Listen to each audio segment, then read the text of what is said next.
I had some fire under my ass. I'm like, yo, because all turn I up. had was that Lil Baby placement, Narcs.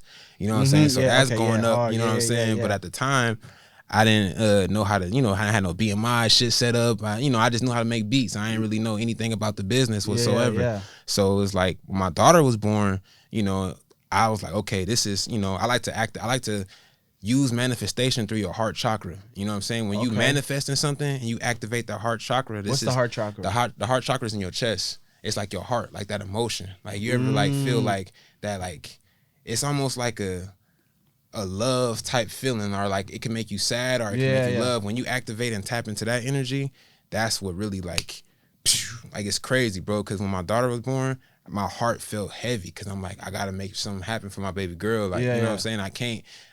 This it has to go now because I worked at Costco for 4 years. Yeah, I know. At the time. Yeah. So I'm like, I just quit Costco, to pursue the music. I'm like, Lil Baby shit went through. I'm thinking like, okay, yeah, we good. And I'm like, oh shit, ain't no bread. There's been times my shit got all the way down to zero. You know what I mean? And it was like, yeah, man. And it's like, but that shit, seeing her being born really made me, okay, every single day I'm sending out 40 packs of beats.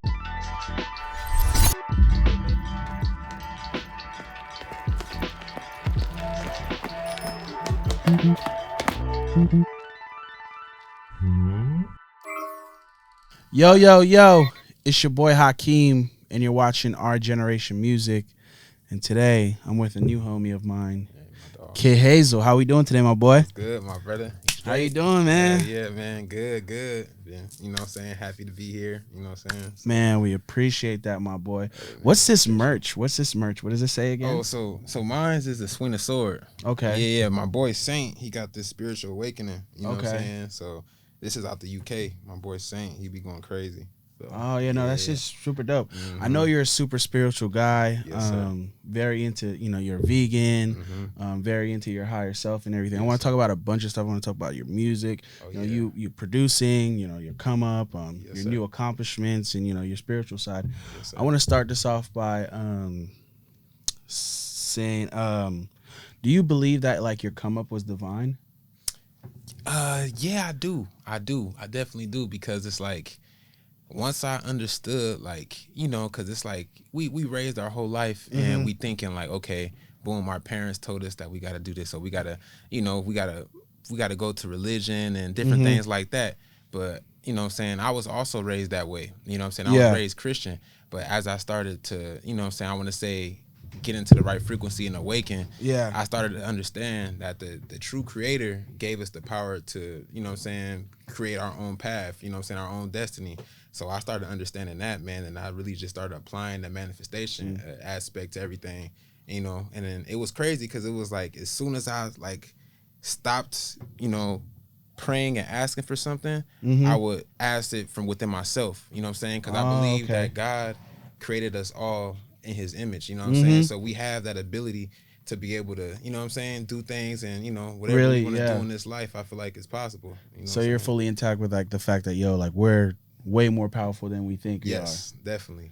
I like that, man. Yeah, manifestation is a real thing, man, for sure. Man, for sure. I think a lot of people maybe some people sleep on it, but I don't think you should. I think you should for sure manifest and go work hard. Like, yes, work hard. You know what I'm saying? Hard work is very, very much important. Yes. I seen you talk about in one of your vlogs about high vibration. How do you keep high vibration, and what is high vibration? So high vibration is when you feeling, you feeling great, you feeling good, and you want to keep that almost, when you feeling in a certain way, it almost radiates off you. You know what I'm saying? Like, say when you walk in the room and you like, damn, I'm feeling good. Everything is vibing. That's your vibration. You know what I'm saying? Your vibration is high. So it's like, you can notice when somebody's on a lower vibration, they might try to pull you down. They might, they might be like, oh, this is this, show you something crazy and try to throw your vibration off. But keeping a high vibration, I feel like, is very important, because that's what really, like, is you. It sets your foundation for the manifestations and everything that come your way, because it's you have to have a balance. You have to have a good balance. I wouldn't say be so like, oh yeah, everything's gonna be good, everything, because that's too on the positive spectrum. Yeah. You know what I'm saying? Life is real. Yeah, life is real. So you gotta also be aware of that. You know what I'm saying? So I say get that balance, and then that vibration comes back into play at that point, because it's like, you can still be from the streets, but then carry a high vibration. I've seen like even being around, you know, working with 21 and stuff. Seeing him, he on a high vibration. You can tell. I saw him. He's like so elevated right now, like mentally, like the type of things he's talking about. I was in Clubhouse. I saw him even moderate that little DJ Academics room, like like, and you could really tell that. But my man's is really on some high vibration shit. Even him and J. Cole. I seen the little conversations they've had in that little vlog and everything, for sure. How has, you know, like your spiritual side affected your beats? Like you think, because you got some dark sounding beats. Man, appreciate you. Right, that's when it comes into that balance thing. Because I like to look at each beat as energy. You know what I'm saying? Because when you producing a beat, whatever energy you feeling at the time, that's gonna reflect in the beat. Yeah. So if you like, you know, when I want to make some dark trap music, I'm like, okay, let me get in the vibe. Like actually, when I did the Big Purr beat, I actually had to get all the way into the vibe. Like I had lit a candle. You know what I'm saying? Turned off all the lights. It sounds crazy, but when you match the vibe of the beat that you're creating, it's just gonna create something that's gonna be directly from that source of energy, you know? And there's times when I'm making. So how do you like in the studio, like how do you get the vibe right, or like your creative process? What would that be like? So it all depends really what I'm creating. Like when I know I'm doing something dark, like for example when I did the Immortal beat, when Mortal Kombat was like, yo, we need you to make 13 beats. Mortal Kombat actually told me that. It was like, you know, they told Meezy, and Meezy was like, hey, you know, we gotta make 13 beats. They gonna choose what they like. So I'm like, okay. So instantly when I started making those beats, I went and bought a red light, and I put a red light in my studio. You know what I'm saying? Got rid of the yellow light. Yeah. Turned that on, turned all the lights off around me, and just had that going. So it's like it made me match the vibe. So when I created all those beats for that, they all sounded different. You know what I'm saying? They all was on that vibe. And that goes for if you making like some uppity, you know what I'm saying, high vibration. You know. So the lights, just like the ambiance. The ambiance. People being in here. Maybe your conversations before. Yeah, conversations before. When I'm making certain beats, I like to have it to where my energy's isolated. Okay. Yeah, I like to have isolated energy, because when it's, you know, when you start getting more and more sensitive with energies around you, it starts to affect your creation as well. Yeah. Okay, I see. All right, we're gonna touch on both of those things right now. So Big Purr, Coi Leray, Pooh Shiesty, crazy record, man. Crazy. Appreciate you, bro. How did that come about? Like, how did you and Coi link and everything? So the first time me and Coi had linked, she had actually Savage assistant Boo Wop's sister had pulled up. We were staying in LA at the time, and she had a Coi pull up. Oh yeah, this my friend Coi. I'm thinking in my head, I'm like, oh, she talking about Coi Leray? I'm like, oh hell yeah, she fire. So that's what I'm thinking, because I always was a fan of her music. Like, you know, when she was riding on the ice cream truck, like, you know what I'm saying? She's been in this for a long time. Yeah, so you know, it was an honor, and then we met then, and then we ended up going to the studio, and then we just chopped it up. I played her some music, you know what I'm saying, and she had put some to the side, but it was really just kind of creating that you know what I'm saying, like that friendship, you know, vibe, from establishing that before anything. And then for the when I made the Big Purr beat, I texted the beat to Pooh Shiesty as soon as I made the beat. So did Pooh Shiesty get on it first, or Coi Leray did? See, Coi Leray did, because I believe Meezy had sent Amina a pack, and then Amina had, you know what I'm saying, did her thing, and then boom, and ended up getting Coi on the beat, and then got Pooh Shiesty on the beat. You know what I'm saying? If I'm not mistaken, that's what I believe that had happened. So, you know, it was kind of crazy that the way it happened, because I heard, as soon as I made the beat, I heard Pooh Shiesty on it. I'm like, oh yeah, this shit sound like some Pooh Shiesty shit. Sure. I'm like, yeah. So I texted it to bro number, you know what I mean? So, but you know what I'm saying? So the right thing happened with both of them. Yeah, for sure. Yeah, the energy did its thing. Yeah, like, that's crazy. Yeah. Wow, it's crazy. With like even sending out beats and everything, do you feel like your personal hardest beats, you think that is the hardest, get picked over the ones that like other people like let me see, give me a second.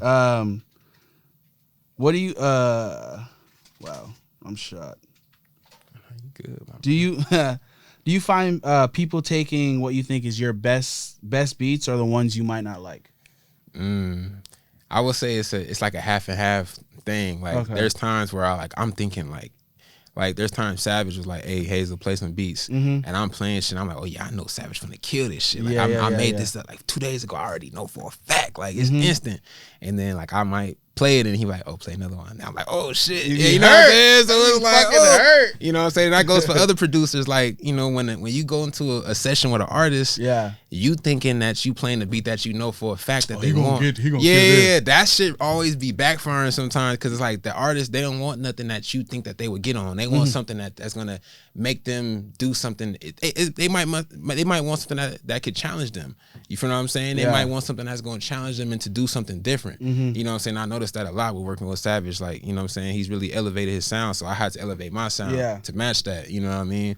But yeah, definitely, bro. That shit, it's crazy when that be happening. It happens a lot, actually. That's crazy. Well, speaking on Savage and everything, how did you guys meet? Like, how did you end up signing, you know, with Slaughter Gang and everything? So it was a dream, man, because like every day before I had even had contact with Savage, I would be sending out beats, because this is around the time, this is like 2017. Like, my daughter was born in September 2017. Yeah, so I had some fire under my ass. I'm like, yo, because all I had was that Lil Baby placement, Narcs.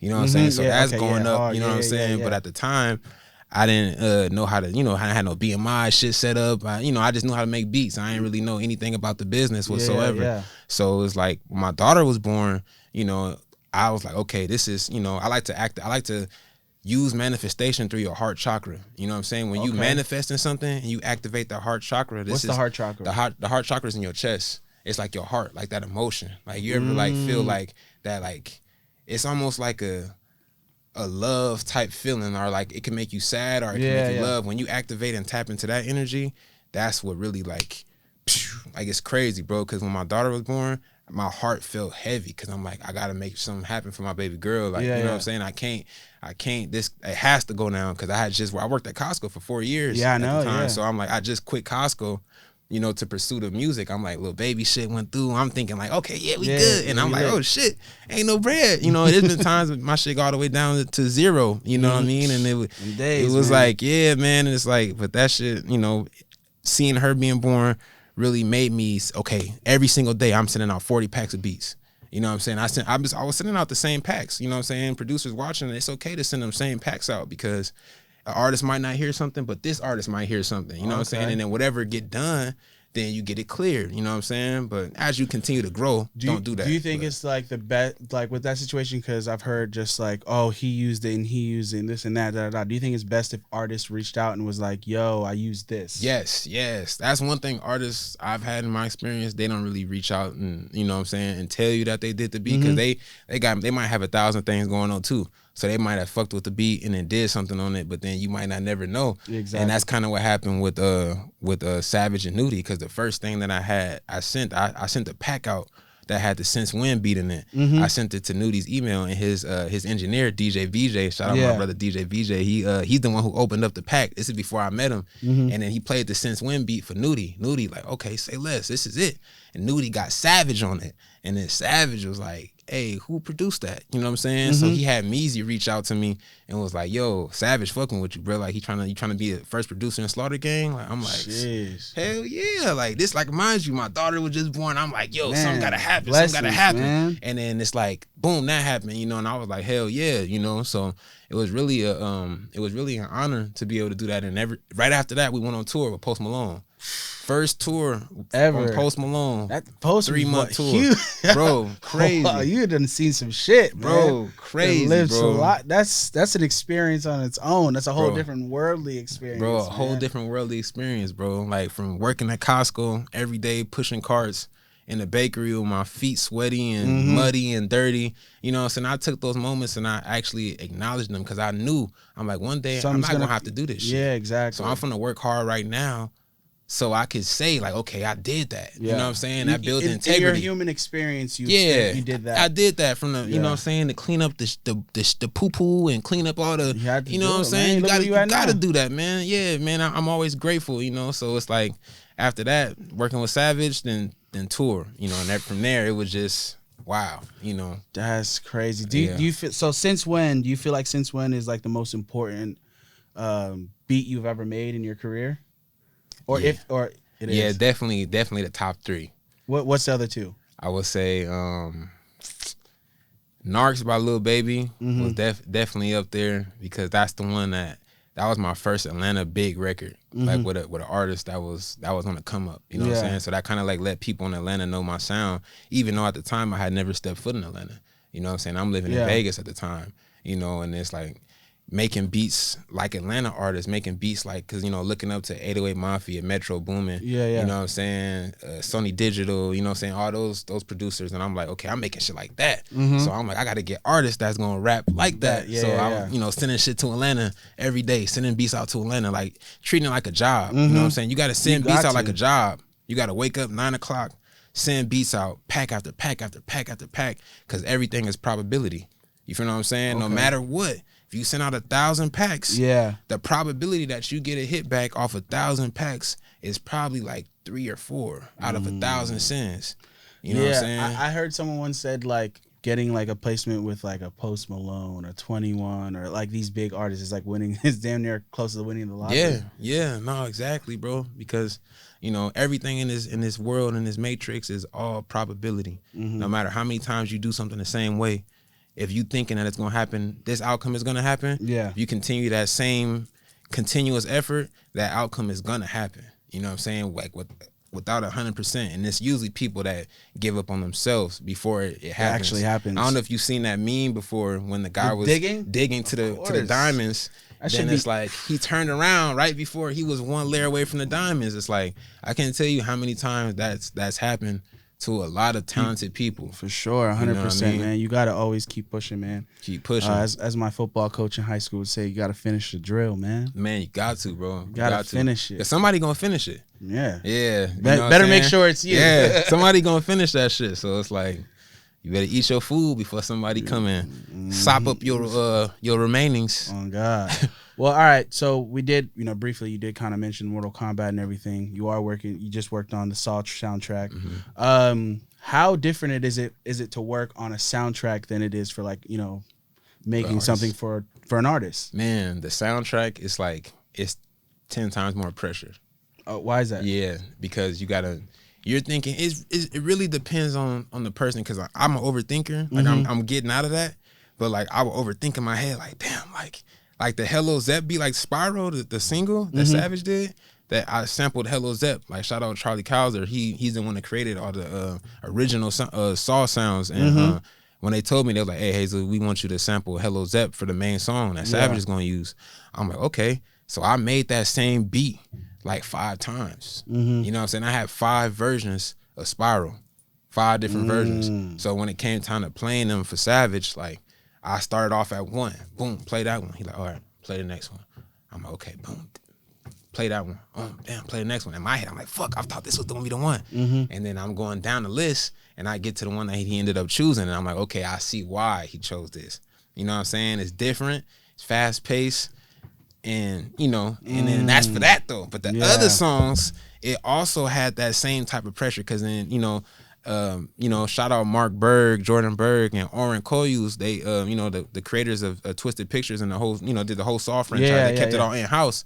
They told us, they was like, look, man, we don't do this type of music. We gonna let you guys go crazy. Hazel, where's it supposed to go? Let's go. I'm so like, you were picking where different songs went? Like they let me know the scenes, and they said, okay, for how much of this second should this play from this part, from this part? Oh, that's hard, man. That's amazing, man, bro. It was amazing, man. And Meezy, shout out Meezy, my manager. He put a lot of trust in me. You know what I'm saying? Meezy and Savage, they both put a lot of trust in me. They gave that green light. Yeah, they gave that green light. Yeah. That's huge. Do you see yourself, you know, continuing to do this for different movies and everything? Yes. I actually got some more stuff on the way. It's amazing, you know, another film, you know, something I was a part of. I'm always grateful and appreciative, you know, coming out soon. You know, so let's go. Yeah. You know, Saw. I'm not too big on scary movies and everything. I don't think I've watched Saw, but I've never watched Saw. It's one of the things, like I watched it, but like I don't really remember it, and like I probably like was hiding my face as a kid, like you know, being a little pussy. But I could probably endorse some Saw now, so maybe I should go watch that. But were you ever a fan of like the Saw, like saga or anything? Oh man, always. I was a fan of all scary movies. Like my auntie who passed away, rest her soul. She passed away in March. She's the one who got me on to scary movies since a child. Like, you know what I'm saying? Like we was watching scary movies every single day, every time I go see her.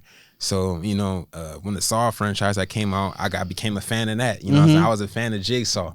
You know what I'm saying? Like the little character with the, you know mask. what I'm saying? Yeah, so I was like, scared the fuck out of me. And then the movies was just so brilliant because I like to look at myself as like a puzzle solver. Yeah. So I would watch films like Saw that would have people in certain traps, and I would try to figure out, damn, how could they get out if this was me? Okay, if this was me, how would I get out? You know what I'm saying? So just that alone would like build up the anxiety towards the film. Like so, it was. I was definitely a fan of Saw. So you know, that's amazing, man. Yeah, that's dope. It's crazy, man. I'm definitely gonna go check that out and everything.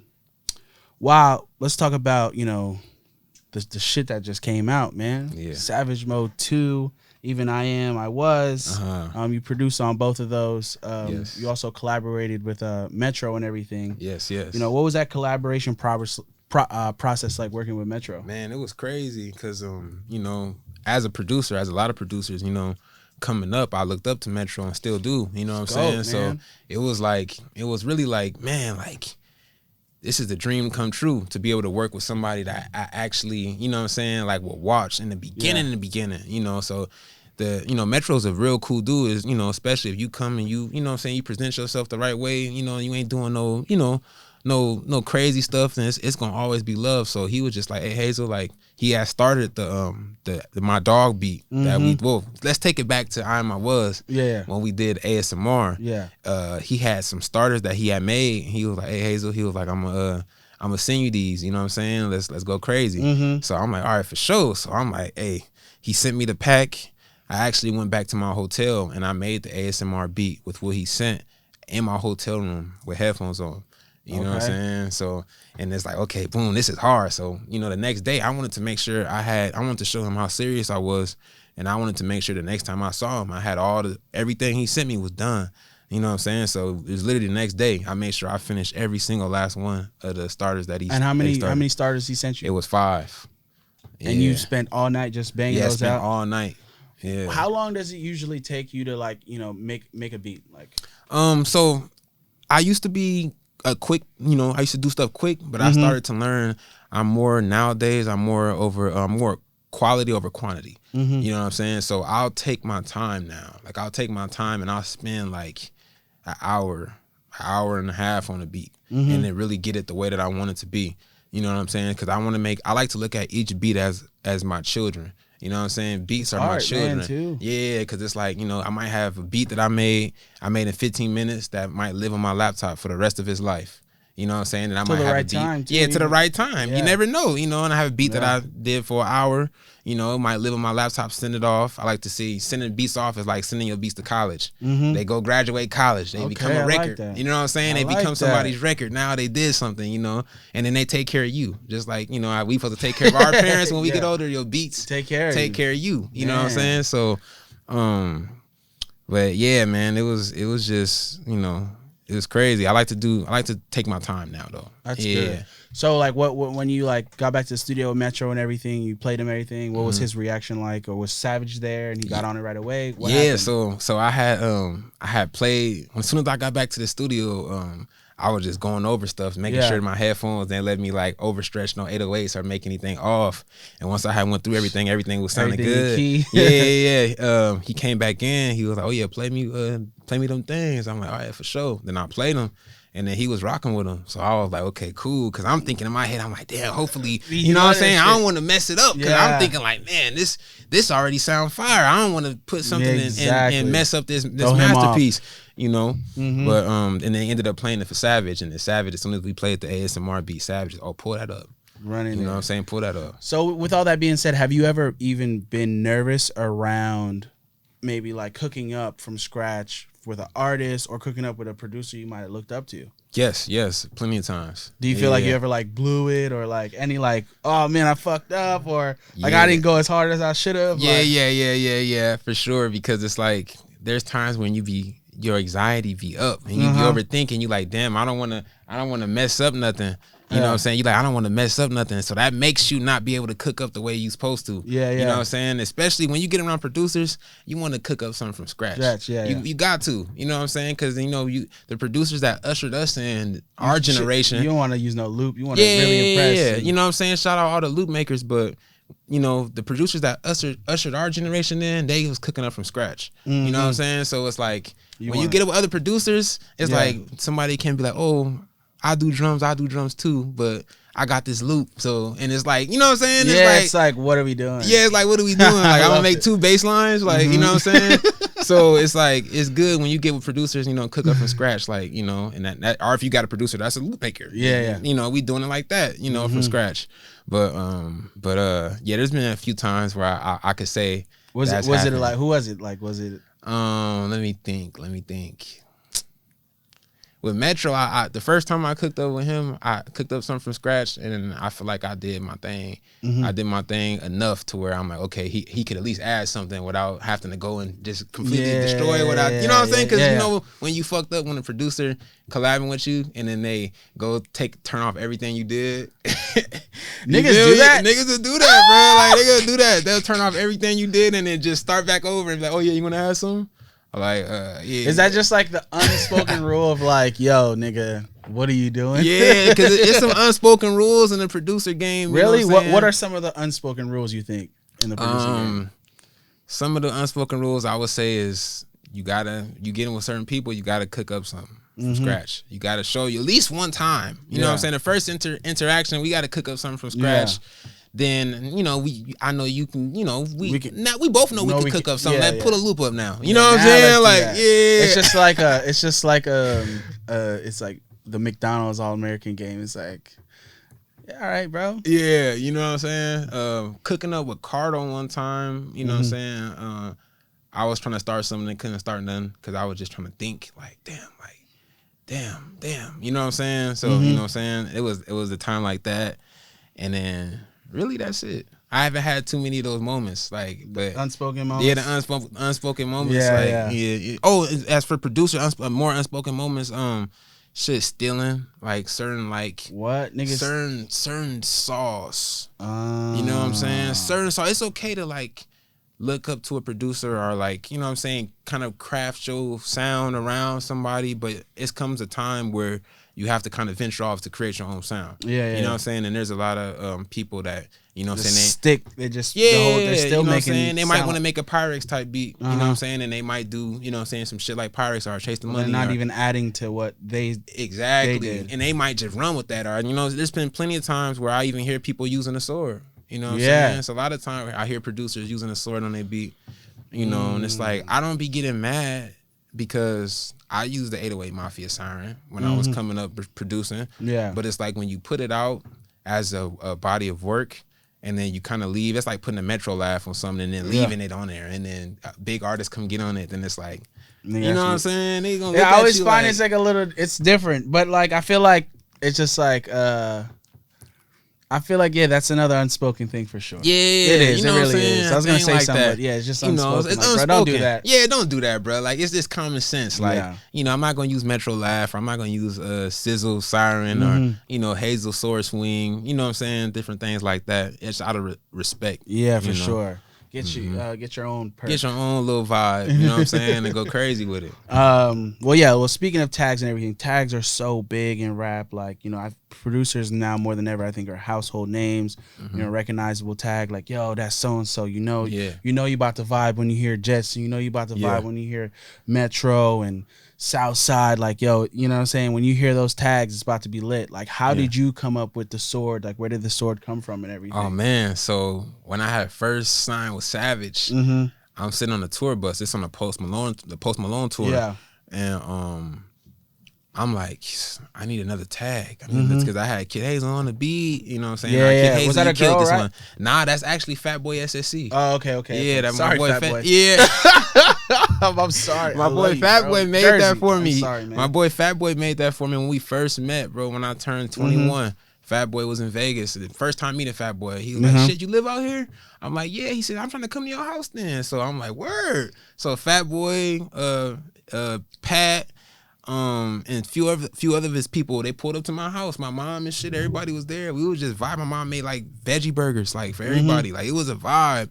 And then I had at the time I had my little recording information, my recording equipment. And then Fatboy was like, pull up some beats. I'm trying to record. So I pulled up a beat me and my boy Yavinci made. And then Fatboy started recording, and he was like, "Kid Hazel on the beat. Kid Hazel on the beat." Was that the first time someone big got on your stuff? Yeah. That's a crazy moment. And in your house, your mom in there. my house. Yeah. Mom cook up some veggie burgers. Yeah, that's a veggie moment burgers, right there. You know what that's I'm saying? A memory right Man, there. It's a memory. That's why I Fatboy forever my brother for that, you know. That's amazing. But as the sword though, when I first signed with Savage, I'm thinking to myself, nobody told me to do this or anything. I'm just like, Savage, it's a knife. Like, you know what I'm saying? Like, I like to be a team player. I want to make sure that when I do something with another artist, they need to know this Slaughter Gang. They need to know this Swing the Sword. They need to know that. So it's like, I was like, I found I was going through a pack of just miscellaneous sounds, right? It was just like a big Foley sound pack. And I found the sword swing in there. It just shing. I'm like, this is crazy. Sword, Slaughter Gang, Kid Hazel, branding. So, you know what I'm saying? Yeah. It just all made sense. So I just started my first early beats. I had the sword swing in a random place, and then it would still be the Kid Hazel on the beat tag. Yeah. But then as I started like getting more used to it, I started kind of taking notes that I learned from Lex Luger. Because, he inspired that. Yeah, and Lex everything. Luger inspired that, you know what I'm saying, to have the sound. You know, Lex Luger beat it. When you hear that, you know what I'm saying? So, you know, the sword became that for me. And then the first time Savage heard it, he was like, "Oh shit!" He was like, "That's hard." You know what I'm saying? I'm like, "Yeah, that's my shit." Yeah. That's amazing, man. Yeah, that's dope. Say Kid Hazel without saying Kid Hazel. You know what I'm saying? Yeah, that's dope, man, for sure. A lot of things with, like, you know, in a producer's career, in their journey and everything, they either maybe come in playing an instrument, or like later on in life they'll go and learn something. Yes. Do you know how to play an instrument or anything? So I've been learning piano. Yeah. Okay. Yeah, I've been learning piano because I love the way piano sounds, especially dark keys. So I've been just practicing with that. You know what I'm saying? I'm not fine with it, but I can get on there and lay some chords, and then from there sauce everything up. You know what I'm saying? And I also want to learn how to play the guitar. Yeah, because I feel like a lot of producers, like, I feel like it's producers that either play the guitar, you know what I'm saying, or they'll do the beat shit. You know what I'm saying? Yeah, So like yeah, they might yeah, come yeah. together, but like my boy Fizzle, he do the guitar and the beat. So it's like I'm like, yo, I'm trying to get on some shit like that. Play the, you know, I want to really, you know, be you know, learn a few instruments, learn a flute, like a pan flute, you know, guitar, and then get avid with the piano. Dope. Yeah, no. I'm definitely, I think if I chose any instrument, I think a piano would probably be the best for me, because I feel like it's just something you can just flex with. Yeah, like, you can flex with. As soon as you walk in the room, you like, dun, dun, dun, dun, dun, yeah, it's over with. You know what I'm saying? I don't know if I did something, but yeah. Yeah. Like, you know, niggas in high school back in the day just did the Kanye shit. Ding. Yeah, right. Ding. Right. They thought they was doing something in the lunchroom with the piano. Oh, man. Nigga, you was not doing shit. Anybody could do that. Right. I saw Lance. I don't know if I'm saying his name right, but I saw a producer from 1500 or Nothing say that if it's more than 3 notes, it's not a hit. Like, what are your thoughts on that? I would say, yeah, DJ Mustard. He would make a lot of beats. Early Mustard with just a few notes, like the I'm different, like, you know what I'm saying? Yeah. Hit. But it's actually a chord.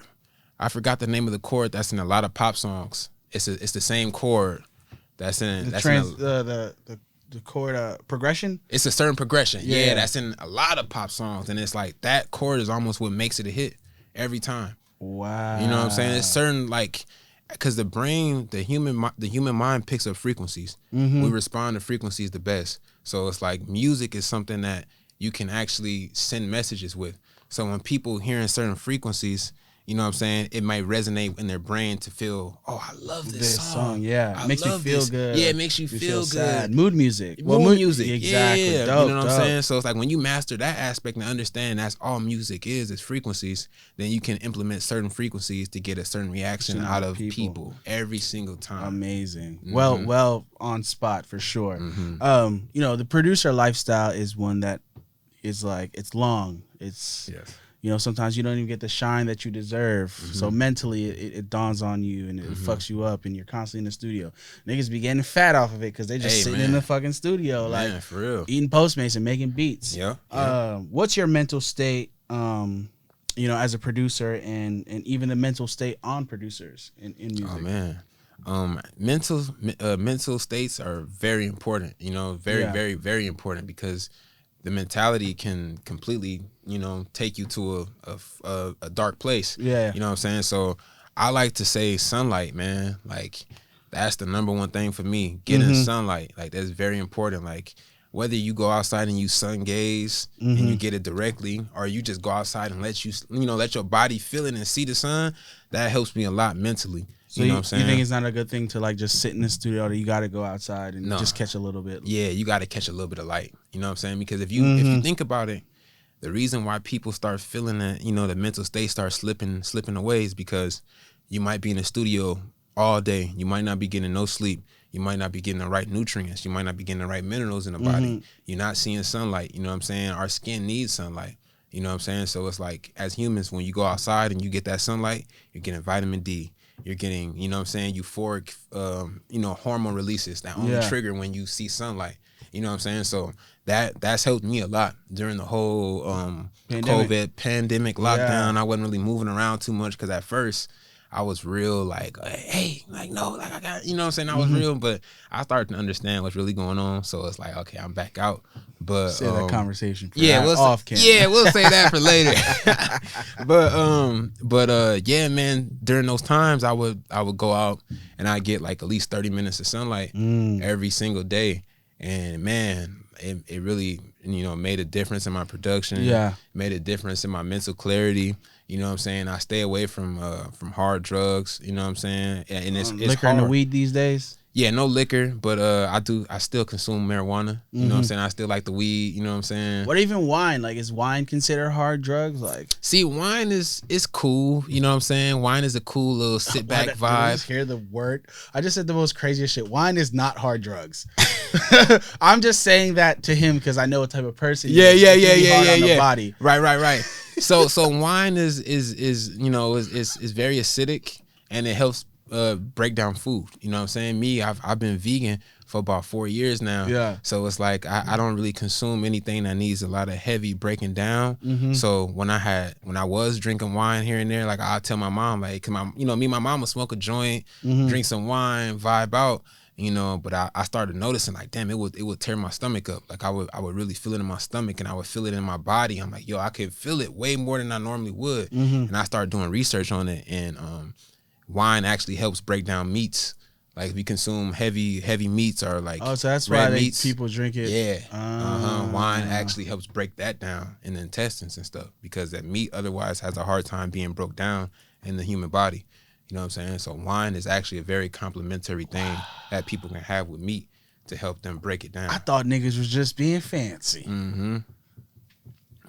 I thought niggas was just being bougie. Yeah, niggas is doing that. Yeah, and it's like, I don't know if they know that. You feel what I'm saying? But wine is actually helping them digest their food. You know what I'm saying? If they're consuming a lot of red meat. Jeez. Wait, well, okay. What's black seed oil, or what is that? Black seed bitters. So it has this is crazy, bro. Like, even with a vegan diet, you can still get, you know, a lot of stuff in your colon that needs to be passed out, and even over the years as growing up.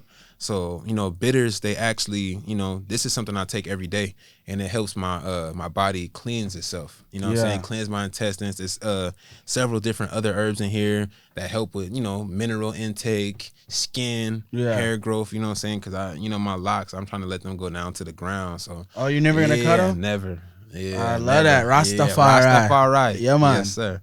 So I'm trying to, you know, make sure I stay on top of everything while I'm young. Yeah. You know what I'm saying? So that way, as I progress in age, then my body will be able to be, you know, tip top, and then take care of the things I need to take care of now.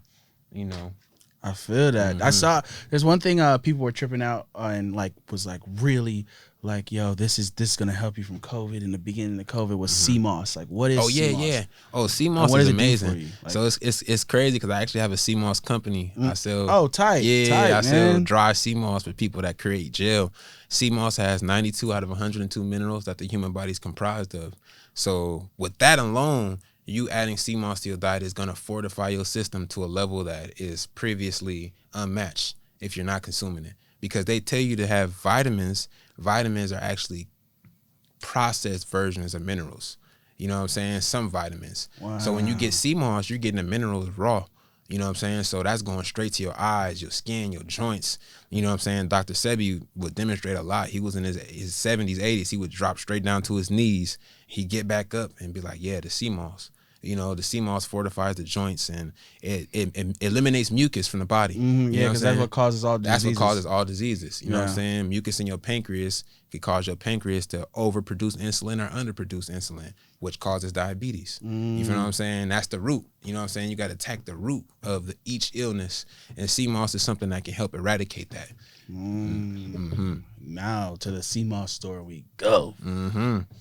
Nigga, we finna be living till we 100 and something. You know what I'm saying? No cap. My grand, I think, lived. She was like, I think maybe 80 or like 80 something or 90 or something. Because we could live long. You know what I'm saying? Despite even eating certain things, we still. We're resilient people. You know what I'm saying? Yeah, the human body is very, very resilient. So, you know what I'm saying? You can still, you know what I'm saying, live a prolonged life. It's just certain things you might encounter. Certain stumbles over the road that you might encounter. Yeah. You know what I'm saying? I feel that. I feel that 100%. All right. I'm having too much fun with this conversation, but you know, you are a producer. They want a little bit for the producers and everything. What are your thoughts on like producers like paying for collabs and something like you know, up and coming producers paying for collabs? I think paying for collabs is good. You know what I'm saying? I know I pay for collabs, you know what I'm saying, coming up. Like I would you know, hit up producers, tap in, pay for. The first collab I paid for was with Dirty Vans. Okay. Yeah, I paid for a Dirty Vans collab. That boy Dirty Vans hard. Dirty Vans and Fuck 12. Cause I've been trying to work with Savage. Okay. Like I've been trying to work with 21. So I tapped in with Fuck 12. Like, yo, let's cook. You know what I'm saying? Like, okay, this amount for the collab. I'm like, say no more. Then, you know what I'm saying? Me and him locked in. We made some beats. You know what I'm saying? Even though sometimes if you pay for collabs, sometimes things might not come out of it. Sometimes things might come out of it. But it's all about the process. It's all about the learning experience.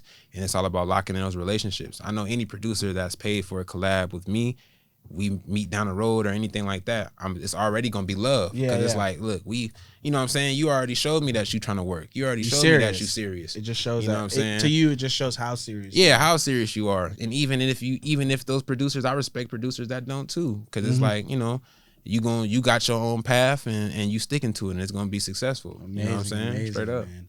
Well, who are like, and you know, who are some artists or, you know, people you want to work with, like that you haven't worked with? Oh man, I want to work with Brent Faiyaz for sure. Crazy. Yeah, Brent Faiyaz. I want to get something in with Cardi B because I like the way she's doing. I like the way she's, you know, she's opened up that lane and she's showing, you know what I'm saying, like the world, like, you know what I'm saying, like Latina women are powerful. They're powerful in music. They're powerful, you know what I'm saying, in all aspects, you know what I'm saying. For sure. And women in general, you know what I'm saying, you know, that it's just, you know, showing the world like, hey, women, they coming. You know what I'm saying? Like a lot of men, you know, will watch that and they'll try to, you know, see like, hey, you know, this is a man's job. Like, nah. Women is doing their thing right now. Shout out to all the women artists, all the women producers that's 100%. Rising right now. It's that time. You know what I'm saying? It's very much a, you know, females are going, I think, really crazy right now. Yeah, man, I love it, bro. I love it. Meg, you know what I'm saying? Cardi, Nicki just dropped Scotty Beat Me Up. Man, crazy. Niggas was bumping that. I definitely was low key fucking barbs. You thought I was gonna say I was a barb. Yeah, man, it's crazy. You know what I'm saying? Nicki, I like to work with her too. You know, and really all artists that's, you know, I'm not too like, I like building artists. You know what I'm saying? That's what I really want to do. Like I want to like build something up from the ground. Yeah, I want to build an artist from zero. And then we work up to, you know what I'm saying, to something. Then it's like we sit back and we look at what we created and it's like, damn. We really did something. We just started like off that 50-50, like that, you know, like Drake and 40 type shit. Yeah, like something dope like you know what I'm saying? Like, nah, 100%. It's real. Like, you know, I've been working with an artist right now. She's an R&B artist. Her name is Mish. Okay. You know what I'm saying? So I've been trying to, you know. Pipe her up. Yeah, so we got some shit coming for sure. Another thing I was going to say before my brain like starts rambling, which is already doing. What do you do like when like you can't get anything out? Like you have, you know, a beat block. Like how do you get back to the point where you can create again? Beat block prevention and beat block, that shit is just, it's normal as a producer. You know what I'm saying? So it's like when you get your beat block, that's you downloading like basically in your mind new ideas. So when I get a beat block, I like to chop up a sample. You know what I'm saying? I'll chop up a sample. It could be any song.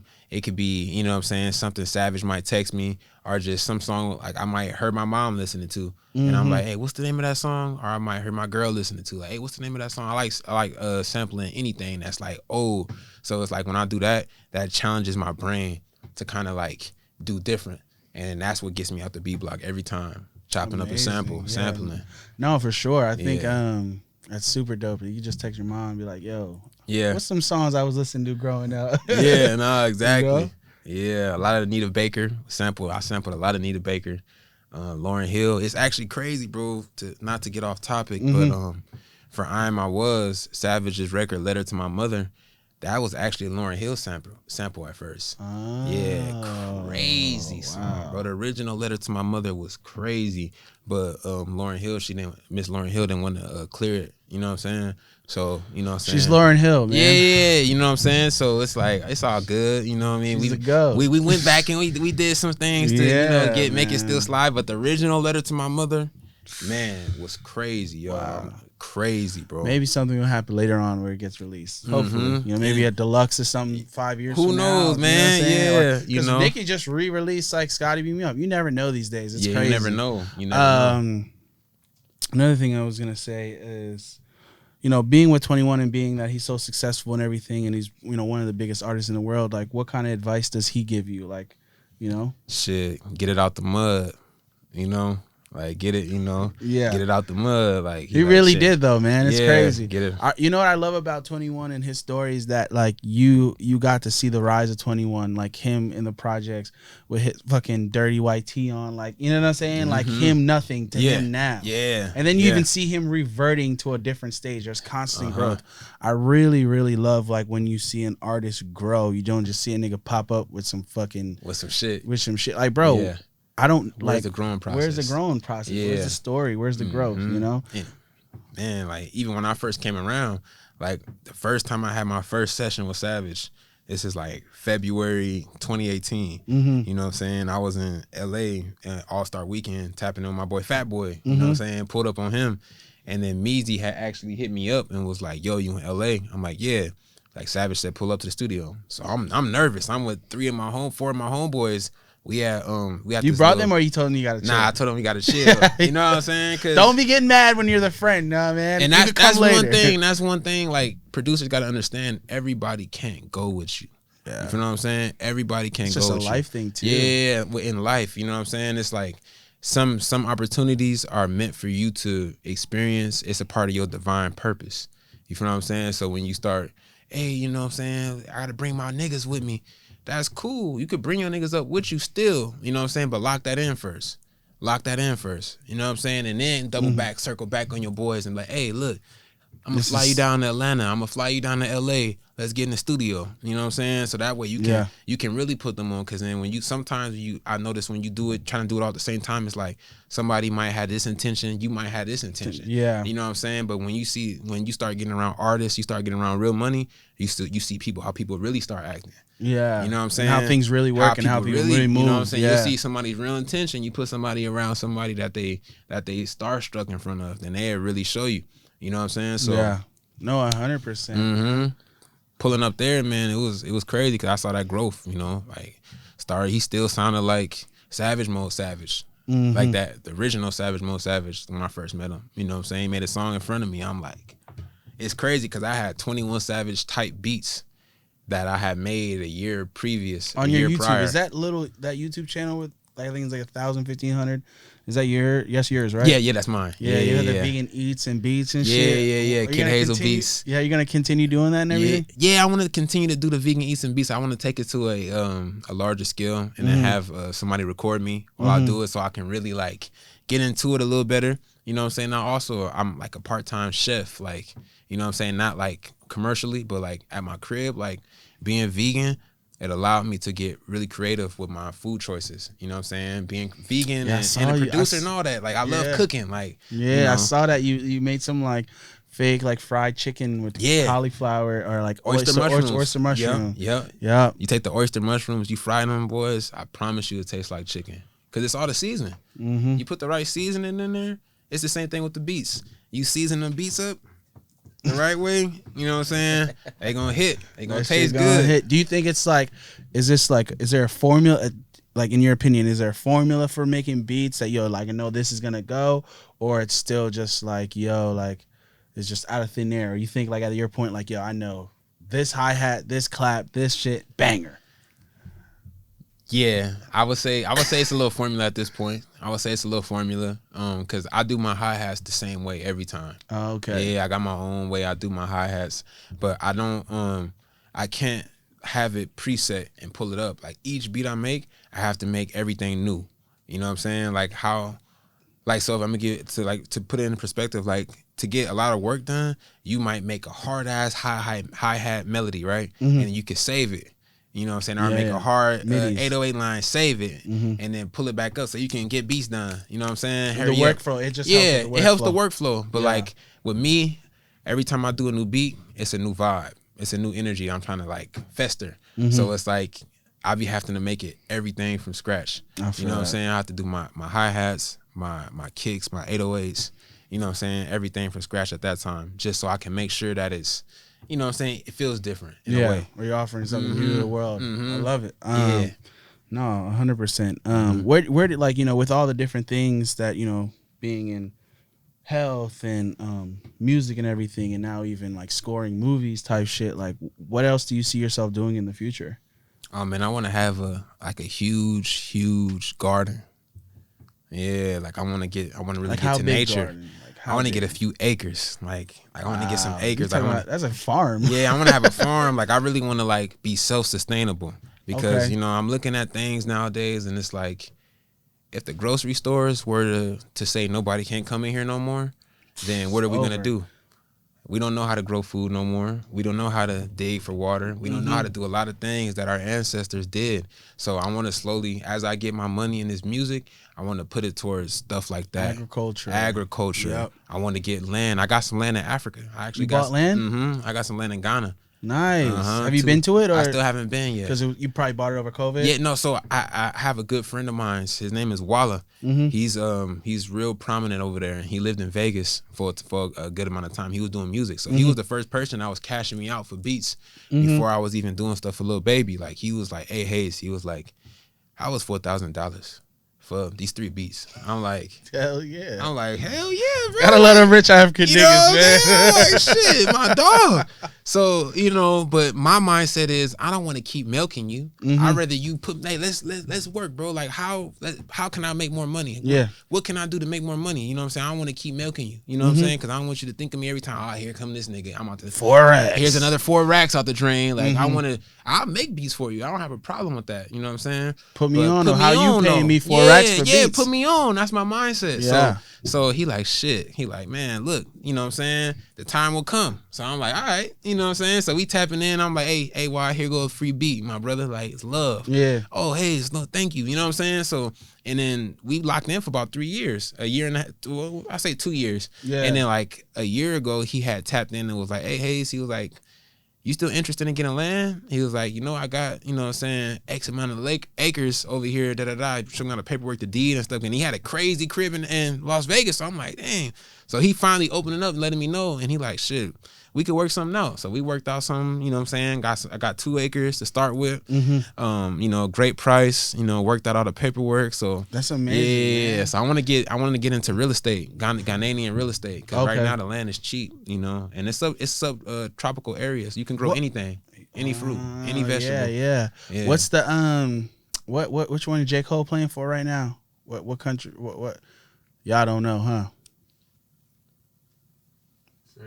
J. Cole playing basketball professionally. Oh, he's playing in Africa, right? In Africa. Well, I forgot what country in Africa though. Me too. Damn. Shout out J. Cole though. Yeah, shout out J. Cole. Anyway, what was I gonna say? Yeah. Speaking of agriculture and people and everything, this is just a little story about me.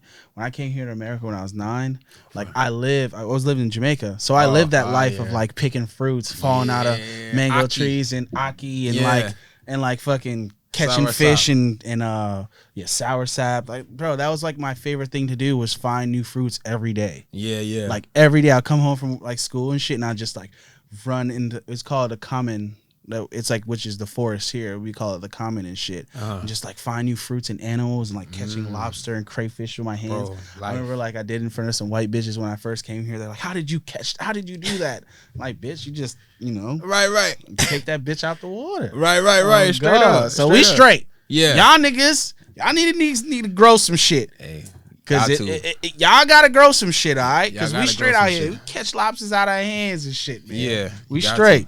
Yeah, you know what I'm saying? Well, he don't eat meat, but I can grow some stuff. Yeah, you know what I'm saying? We got the aki, we get the sour sop, you know what I'm saying? We got the coconut. Straight. That's the living water. Yeah. You know, people don't think water's alive.